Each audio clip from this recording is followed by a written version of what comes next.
तेज हरियाणा के YouTube channel को करें सब्सक्राइब और हाँ, बेल आइकन दबाना ना भूलें ताकि हर अपडेट मिले आपको सबसे पहले।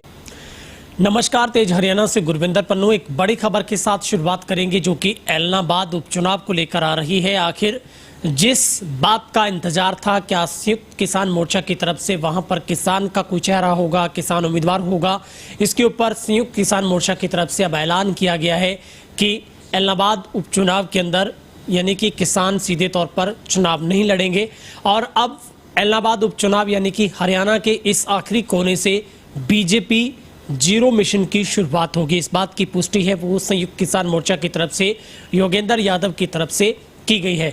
सीधे तौर पर संयुक्त किसान मोर्चा ने यह इशारा किया है कि इस बार बीजेपी और जेजेपी का हर गांव में, हर घर के अंदर हर तरीके से विरोध होगा और सीधे तौर पर इसका जो फायदा है वो कहीं ना कहीं आईएनएलडी को पहुंचने वाला है, क्योंकि इस बात का हालांकि जवाब संयुक्त किसान मोर्चा की तरफ से चुप्पी साधी हुई है। इसके ऊपर कोई भी संकेत नहीं दिए गए हैं कि अगर बीजेपी मिशन जीरो का अगर जो रोल है वो किसानों की तरफ से निभाया जाएगा हरियाणा के उपचुनाव में, इसमें देखने को मिलेगा कि संयुक्त किसान मोर्चा है वो एक नए मिशन पर काम करेगा जिसका नाम है मिशन जीरो, यानी कि बीजेपी के वोट बैंक को जीरो करने की अब शुरुआत होगी। मगर अब सीधे तौर पर किसान कांग्रेस का साथ देंगे या फिर आईएनएलडी का साथ देंगे, इसके ऊपर अभी तक कोई भी बयानबाजी सामने नहीं आई है।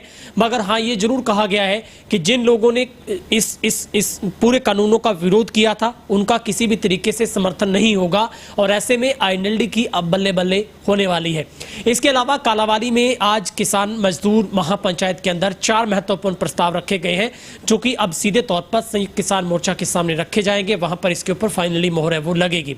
सबसे पहला हम आपको बताते हैं जो यहाँ के हिसाब से महत्वपूर्ण है वो है इलाहाबाद का उपचुनाव, जिसके ऊपर खुलकर तमाम नेताओं की तरफ से जो मंथन किया गया कि वहां पर किसान चेहरा नहीं होगा, सीधे तौर पर मिशन जीरो के ऊपर काम होगा। सेकंड नंबर पर आता है लखीमपुर खीरी के अंदर जो यूपी में हत्याकांड हुआ, जिस तरीके से किसानों की मौत हुई है, उसमें संयुक्त किसान मोर्चा ने साफ किया है कि एक जो क्रिमिनल तरीके के साथ जो कातिलाना सरकार, उसके साथ किसी भी तरीके का समझौता नहीं हुआ है और लड़ाई अभी भी लड़ी जाएगी।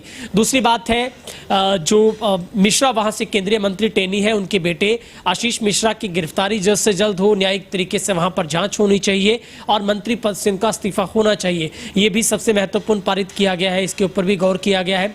दूसरा, सीएम खट्टर के लठ वाले बयान के ऊपर भी किसानों की तरफ से नाराजगी जाहिर की गई है और आगे से इसको ईंट का जवाब पत्थर से देने की बात कही गई है। तीसरा महत्वपूर्ण है सिरसा जिला सहित हरियाणा के कई इलाकों में जिस तरीके से गुलाबी सुंडी की वजह से नरमे कपास की फसल बर्बाद हुई है, उसके मुआवजे को लेकर अब 12 अक्टूबर को किसान मजदूर एक साथ बैठकर तमाम जिलों में तमाम जो कमिश्नर कार्यालय है वहां पर घेराव किया जाएगा, जोरदार तरीके से प्रदर्शन होगा।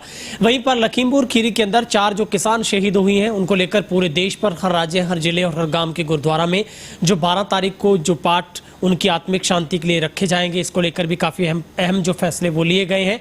साथ ही किसानों की तरफ से ये साफ किया गया है कि किसी भी सूरत में किसान अब पीछे नहीं हटेगा और जिस तरीके से केंद्र की सरकार इस आंदोलन को कुचलने की तैयारी में है, नाकाम साजिश जो की जा रही है उसके ऊपर किसान अब जोरदार तरीके से प्रहार करेंगे। कई महत्वपूर्ण जो बिंदु है किसानों की तरफ से यहाँ पर रखे गए हैं और कालावाली के लिहाज से ये पहली ऐसी किसान महापंचायत थी जो बेहद कामयाब रही है। हजारों यहाँ पर किसानों की भीड़, खास करके पंजाब सीमावर्ती 7 लगती जितने गाँव थे वो यहाँ पर किसान पहुंचे हैं।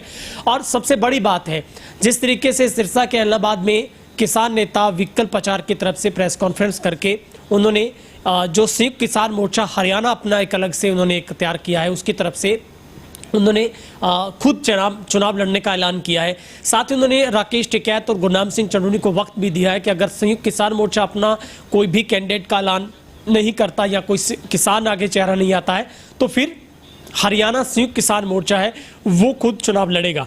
मगर इस सवाल के जवाब में संयुक्त किसान मोर्चा ने साफ किया है कि विकल्प प्रचार का संयुक्त किसान मोर्चा के साथ कोई लेना देना नहीं है, उन्हें पहले से बर्खास्त किया जा चुका है। सीधे तौर पर किसान उनके ऊपर खुश नहीं है। अब ऐसे में किसानों के अंदर भी जो धड़ेबाजी देखने को मिल रही है, इसमें साफ किया गया है कि किसानों का एक ही संगठन, सभी का एक ही झंडा, एक ही डंडा है और वो है संयुक्त किसान मोर्चा। वही जो फैसला करेगा वही आखिरी फैसला होगा, क्योंकि इसके ऊपर गौर अभी तक फरमाया जाएगा। लेकिन विकल्प प्रचार की कहीं ना कहीं मुश्किलें बढ़ सकती है, क्योंकि किसानों की तरफ से इसके ऊपर नाराजगी जाहिर की गई है कि अगर वो इस तरीके के ऐलान करते हैं तो वो उनके व्यक्तिगत फैसले हैं, जिसका सीधे तौर पर किसान संगठनों के साथ और सिरसा के तमाम संगठनों के साथ कोई भी लेना देना नहीं है। इस मौके पर योगेंद्र यादव की तरफ से मीडिया कॉन्फ्रेंस जो की गई थी उसके अंदर उन्होंने क्या कुछ कहा वो भी सुनवाते हैं। ये भी पारित हुआ है कि किसानों को जलील करने वाली, किसानों का दमन करने वाली इस बीजेपी जेजेपी को सबक सिखाने के लिए जो एलनाबाद चुनाव आ रहा है, इसमें मिशन जीरो अपनाया जाएगा, यानी कि बीजेपी या इसके समर्थकों के वोट को जीरो पे उतारेंगे। हमें किसी कैंडिडेट का सपोर्ट नहीं करना, लेकिन बीजेपी को सबक सिखाना है। ये संकल्प लेके यहाँ की महापंचायत ने हरियाणा के इस आंदोलन को आगे बढ़ाया है। यही वो इलाका था जिसने इस प्रदेश में पहला पक्का मोर्चा आज से 1 साल पहले स्थापित किया था शहीद भगत सिंह स्टेडियम सिरसा में, और आज की इस महापंचायत से फिर इस इलाके ने साबित किया है कि इस किसान संघर्ष में ये इलाका प्रदेश में अग्रणी रहेगा। ऐलान किया है कि संयुक्त मोर्चा एलनाबाद चुनाव को लेकर कुछ सोचे, अन्यथा मैं हरियाणा किसान मोर्चा की ओर से चुनाव लड़ूंगा। आपको शायद जानकारी होगी कि उनको और उनके कई साथियों को संयुक्त किसान मोर्चा से बाहर निकाल दिया गया था 2-3 महीना पहले। इससे ज़्यादा मैं टिप्पणी नहीं करना चाहता। ये पूरा एक सर्वसम्मति से संयुक्त किसान मोर्चा ने अपनी बड़ी सामान्य सभा में फैसला किया था कि उनके और उनके साथियों को इस मोर्चे से बाहर निकाला जाए। सर, उन्होंने फिर भी नाम सिंह चौहान को टिकट तो वक्त दिया है 2-4 दिनों का, अगर वो तय करें अदरवाइज फिर मैं चुनाव लड़ूंगा। अगर वो चुनाव लड़ते हैं तो फिर किसान मोर्चा साथ देगा मित्र प्रचार को? मैंने तो आपको उत्तर दे दिया। उनका दरअसल क्या हो रहा है, यहाँ पे संयुक्त किसान मोर्चा का नाम, संयुक्त किसान मोर्चा की साख इतनी बड़ी है कि तमाम किस्म के लोग उसको पकड़ने की कोशिश करते हैं। अभी सुप्रीम कोर्ट के अंदर जो मुकदमा चला, कोई किसान महापंचायत जिसका हमारे से कोई लेना देना नहीं, वो आके वहाँ पे खड़े हो गए। ऐसी तमाम चीज़ें, बड़े बड़े आंदोलनों में ऐसी छोटी छोटी चीज़ें होती रहती हैं। इस पर अपना ज़्यादा ध्यान देने की ज़रूरत नहीं है। जो चार घोषणा संयुक्त मोर्चा की ओर से की गई है, अगर वो मतलब नहीं मानी जाती तो संयुक्त मोर्चा की अगली रणनीति क्या रहेगी? कब बड़ा फैसला? लखीमपुर खेरी वाले सवाल पे जब इन 4 किसानों के भोग का दिन है और सबको एक संयुक्त रूप से आयोजित किया जा रहा है, पूरे देश भर में आयोजित किया जाएगा, उस दिन संयुक्त किसान मोर्चे का नेतृत्व सब साथियों से बात करके, हमारी एक जनरल मीटिंग हो रही है, सबसे बात करने के बाद बड़ी घोषणा वहाँ पे जो भोग वाला दिन है, वहाँ वही सही समय वही है, सही ओकेजन भी वही है, वहीं पे बड़ी घोषणा की जाएगी कि पूरे देश में आगे हमारा क्या कार्यक्रम होगा। अगर ये बातें हमारी नहीं मानी गई तो हमारा आंदोलन जारी है और इनसे किसी किस्म का समझौता करने का कोई सवाल ही नहीं होगा। सर, आपने जिक्र किया कि इलाहाबाद उपचुनाव में मिशन जीरो का, साथ में आपने कहा है कि बीजेपी को छोड़कर किसी को समर्थन नहीं करना, एक मिनट किसको करेगा? कि मतलब कांग्रेस से जिला शहीदों के मसले करना चाहते हैं। जो 4 शहीद हुए हैं ना, वो मैं तो ऐसे समझता हूँ भगत सिंह भारत को बचाने के लिए लड़ाई लड़ते थे, जय सूर्य में भारत की धरती को बचाने के लिए लड़ते थे। इनको जो अस्थियां हैं इनके संयुक्त मोर्चा के सीनियर साथियों को असी सुझाव भेजेंगे नीचे से भी, इनकी अस्थि है जो हसैनी वाले में जाना चाहिए और पंजाब हरियाणा के लोग उनको खड़ खड़ के सल्यूट करन, क्योंकि हमारे किसान संयुक्त मोर्चे के शहीद है, भारत माता को बचाने वाले हैं। बिल्कुल सही है। मैंने आपको जो बताया, हमने पश्चिम बंगाल में क्या किया, हमने पश्चिम बंगाल में लोगों को कहा बस इस बीजेपी को सबक सिखाओ। ना हमने टीएमसी के लिए एक शब्द बोला, ना कांग्रेस के लिए, ना लेफ्ट के लिए, ना किसी और पार्टी के लिए, क्योंकि चुनाव लड़ने का ये मोर्चा नहीं है। हमें तो मजबूरी में ये काम करने पड़ते हैं, क्योंकि ये इंसानियत की बात नहीं समझते, ये संविधान की बात नहीं समझते, सिर्फ वोटों की बात समझते हैं, इसलिए मजबूरी में करना पड़ता है। और ये भी यहाँ से हमारा प्रस्ताव है, फैसला संयुक्त किसान मोर्चा की बैठक में ही लिया जाएगा।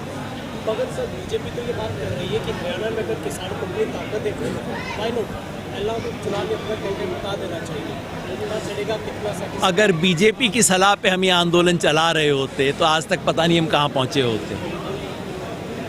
मगर सर, हरियाणा से मात्र विधायक जोगेश सिंह चौटाला थे, उन्होंने इस्तीफा दिया, कुछ ही किसान कह रहे हैं कि फिर अगर बीजेपी का समर्थन नहीं करना किसी भी कीमत पे तो फिर आईएनएलडी के साथ चला जाए। आपको लगता है आईएनएलडी के साथ जाना चाहिए, कांग्रेस के साथ जाना चाहिए? जिसे कहते हैं भाई जितने मुंह उतनी बात।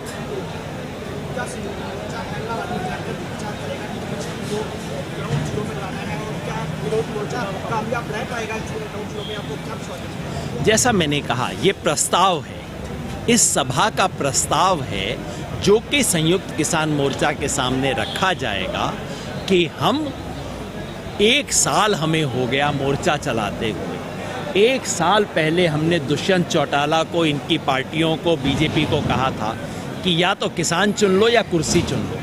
अब 1 साल में इन्होंने कुर्सी चुन ली है, अब इनकी कुर्सी हिलाना तो हमारा धर्म बनता है ना। बस ये प्रस्ताव हम लेके जाएंगे।